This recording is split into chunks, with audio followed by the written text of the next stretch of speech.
श्री सद्गुरु महाराज की जय। आइए आगे का पढ़ते हैं। गंगा स्नान करके लौटते समय आपकी दृष्टि तट की ऊंचाई पर अवस्थित आश्रम के भवनों और ऊंची नीची जमीन पर बनी चार दीवारी पर अवश्य जाती। तब आप प्रसन्नता में भरकर यह हृदयोद्गार व्यक्त करते, देखो आश्रम कितना अच्छा लगता है, मानो पहाड़ पर हरे भरे वृक्षों के बीच बसा हो। जब आप स्नान के बाद स्तुति पाठ और ध्यानाभ्यास समाप्त करते हैं, तब मैं आपको जलपान कराता हूँ। आचमन आदि कराने के लिए इस समय पूज्य श्री रामलगन बाबा और पूज्य श्री हरिनंदन बाबा भी उपस्थित रहते हैं। इन दिनों आप जलपान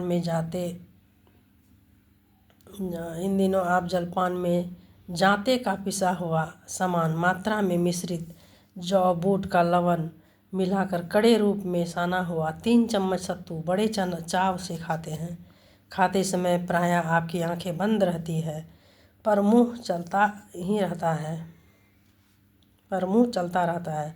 10-15 मिनट का समय लगाते हुए आप इतनी स्थिरता से चबा चबा कर सत्तू खाते हैं कि लगता है उस समय आप सब कुछ भूल गए हों।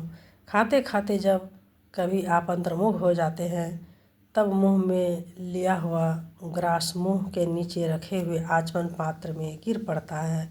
सचेत होने पर पुनः सत्तू की मांग करने लगते हैं। कभी तो स्वयं आप थोड़ी देर के बाद बहिर्मुख हो जाते हैं और कभी अधिक देर हो रही देख आपकी बाँह सहलाते हुए हुजूर जलपान किया जाए कहकर आपकी अंतर्मुखता तोड़ी जाती है। जलपान करके थोड़ा जल पीते हैं। पका हुआ शकरकंद, ताज़ा खीरा, मकई का पकाया हुआ भुट्टा, ताज़ी मूली आदि भी थोड़ी मात्रा में मौसम के अनुसार उपलब्ध होने पर जलपान के समय लेते हैं। प्रति शीत ऋतु में 4-5 किलोग्राम लाल शकरकंद श्री अधिक लाल दास जी अथवा श्री केदारनाथ पोद्दार जी द्वारा मंगाते हैं और उन्हीं के द्वारा पकवाते हैं। कभी शकरकंदों को गोईठे के अंगारों में साधारण ढंग से ही पकवाते हैं। कभी किसी घड़े में शकरकंद बंद करा के उसके चारों ओर गोईठे के ही अंगारे दिलाकर पकवाते हैं। पकाने का कार्य साम्य होता है। उन शकरकंदों को किसी बर्तन में रखकर किसी सुरक्षित स्थान पर खुले आकाश के नीचे रात भर पड़ा रहने दिया जाता है। दूसरे दिन जलपान के समय एक शकरकंद का 1/4 भाग ही आप खाते हैं।